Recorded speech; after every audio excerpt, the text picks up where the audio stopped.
So let's see what we got here. The Diamondbacks had a huge day. I mean, this is one of the bigger trade deadlines, really, since probably JD Martinez.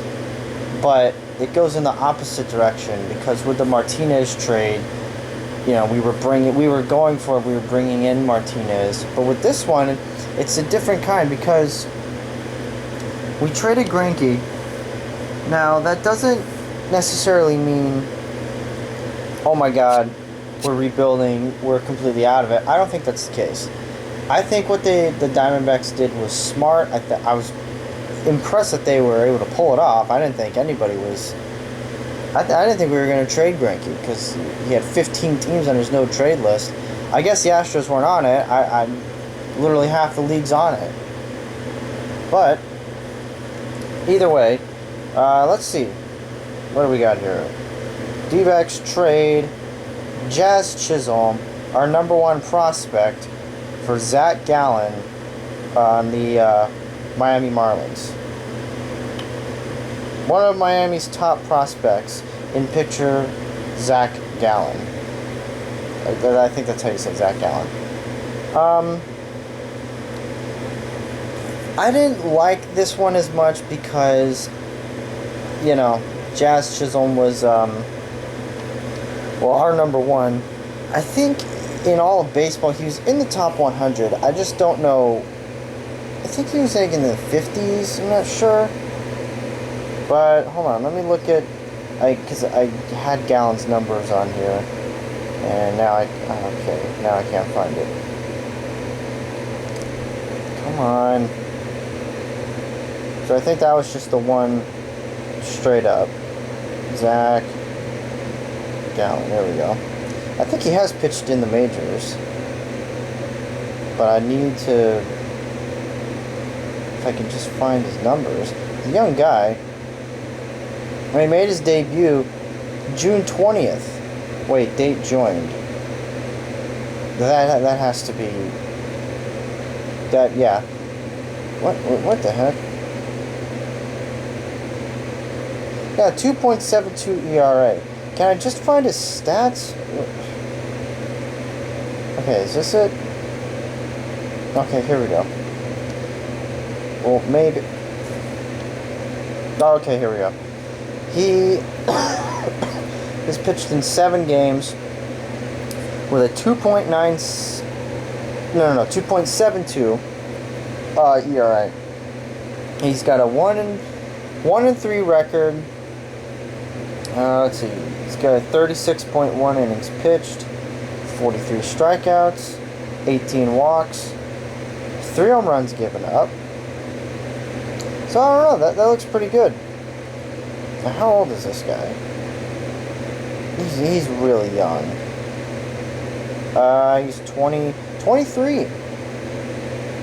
Okay, well, hey, you know what? Maybe there's something there. I'm not sure.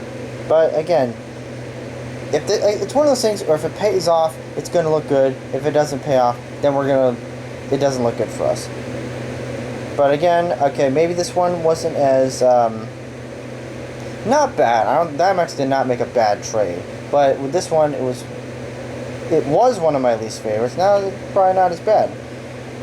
So let's see. The 23-year-old Gallen is the number 5 rated prospect in the Marlins system. So yeah, I think this works out good. He had a 1.77 ERA in AAA, and 2.72 in 7 major league starts. His walks, though, he's got 4.5 walks per 9. But I mean, look, Robbie Ray, he walks a ton, but he gets the job done. Okay, so let's move to the next one. John Ryan Murphy heads to the Atlanta Braves. That was about 40 minutes after the first trade we made. We send John Ryan Murphy for cash considerations. I like John Ryan Murphy. He seemed like a really stand-up guy, and he seemed like a professional too. But I mean, his offense was just. He had one solid month last year. I think he was in May. I mean, he was incredible for like 3-4 weeks around May, he was the best hitter on the team. And ever since then, he dropped off. I was about to say I've never seen a guy drop off that much, but there's Chris Davis on the Orioles. So cash considerations, I'd like to see the number for it. But, you know, I like him. I'd like to see him in the postseason. I feel like he's one of those clutch guys. He could probably be the Chris Burke or Scott Podsednik for the Braves. You know, and basically what I mean by those guys are, it's a name you wouldn't expect to do a lot in the postseason, and he ends up hitting the game-winning home run. I feel like Murphy has that in his future. Let's see. Just cash considerations, no numbers there. He hit 195. He's 28 years old. Hit 195 with 13 home runs in 117 games. He's hitting 177 with 4 home runs before he was designated for assignment, and then he was assigned to AAA.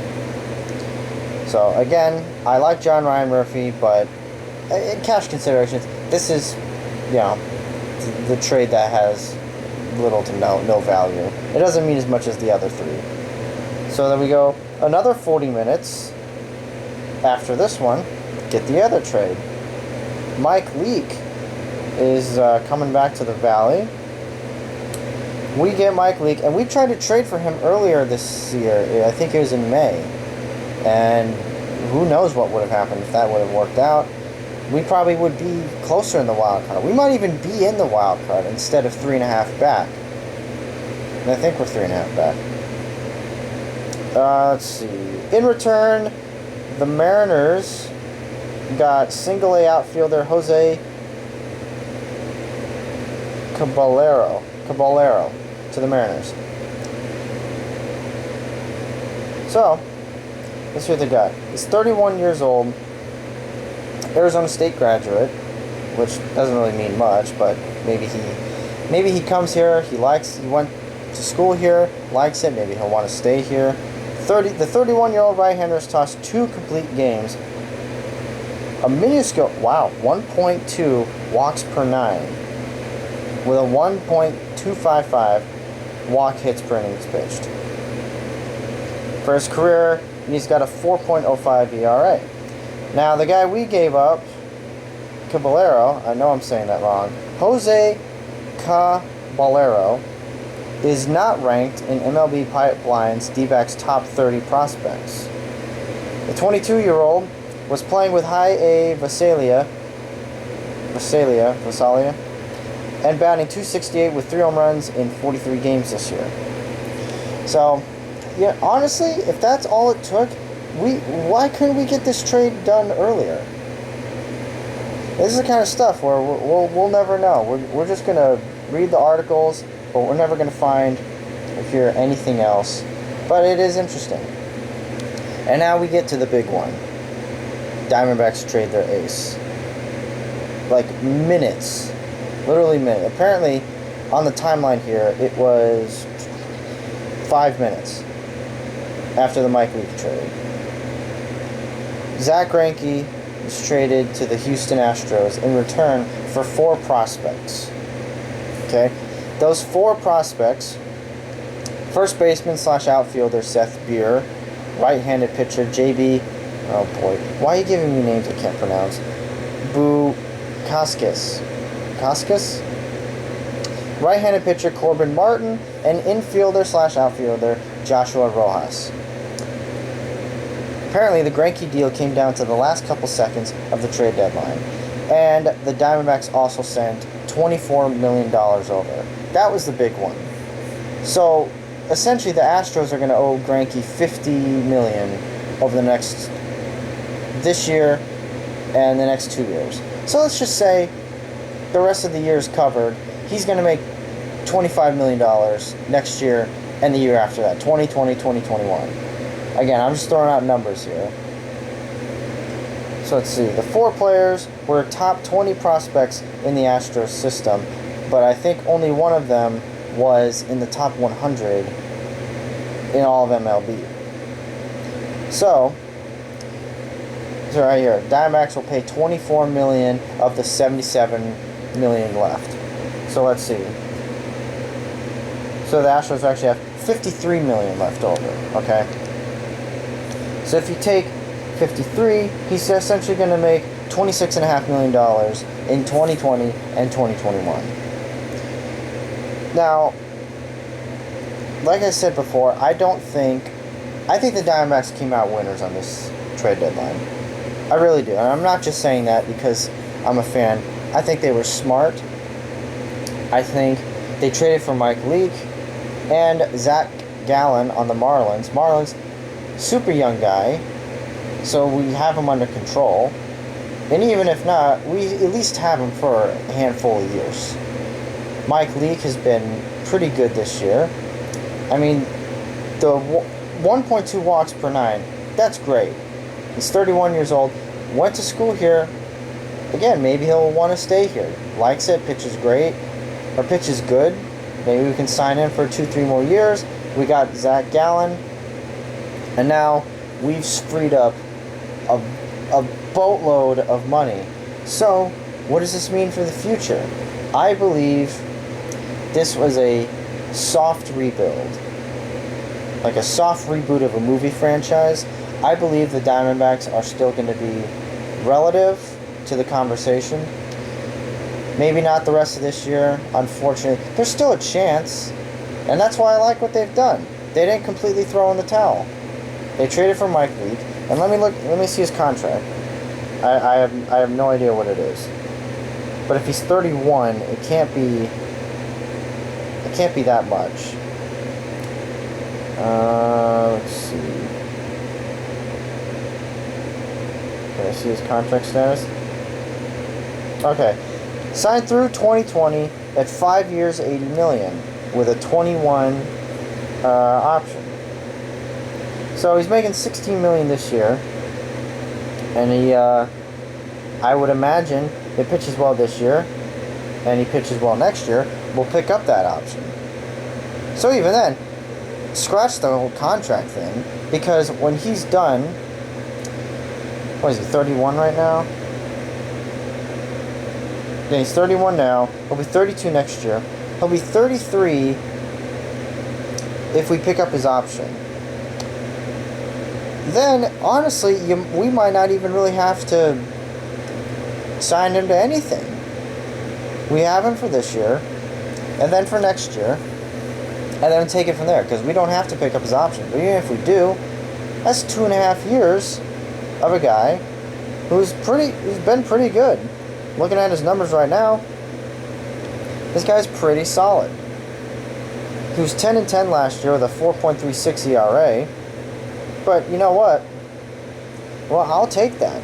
As long as he can get the job done, I'm totally fine with that. Let's see, he's 9-8 this year. He's got a 4.40 ERA. 22 games started. He's got 2 complete games. 1 shutout. Before this, his last complete game was in 2015 with the Giants. He played on the Giants. So I like this Mike Leake trade because, again, we're not completely throwing in the towel. Yeah, we lost our ace Greinke, but there's still, to quote Egon from Ghostbusters, there's still a very small chance that we can still be in this. And I really hope, like I said, Murphy goes to Atlanta. I have a feeling he could be a good postseason guy. And Greinke in Houston, he's never been to the World Series. He's been in the playoffs. And people would say, like, oh, Greinke's not that great in the postseason. Well, it's not always his fault. In his time in LA, look at the numbers. Did he have any offense behind him? Did he throw 7 innings, give up 3 runs? That's not that bad. That's actually pretty good, especially nowadays. That starting pitching isn't going into the 6th, 7th inning, especially in the postseason. Postseason is about the bullpen. It's just a bullpen chess match. And the Astros, I think, are now the favorites of the American League. Before, I would say it may have been the Yankees, and then behind them maybe the Twins. And I know a lot of people would say Boston. I don't think Boston's got it. I think with this, the Houston Astros, if I had to predict right now the American League Championship Series, I would probably say it's Minnesota and Houston. I mean, you got Verlander, Cole, and Greinke. Greinke's not even going to be their number 1 or number 2 starter. That's how stacked they are. And then they got Mike Leake, or not Mike Leake, Wade Miley, former Diamondback. I got Mike Leake on the mind. So this is something else.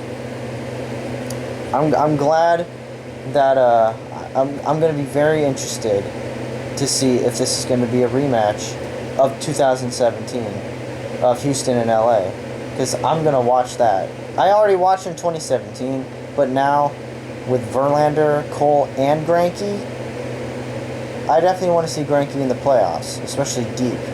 Championship Series, World Series. I want to see what he's got. So I think this is a good day for the Diamondbacks, and let's see into the future, you know? Like I said, it's a soft rebuild, but they're not completely throwing in the towel.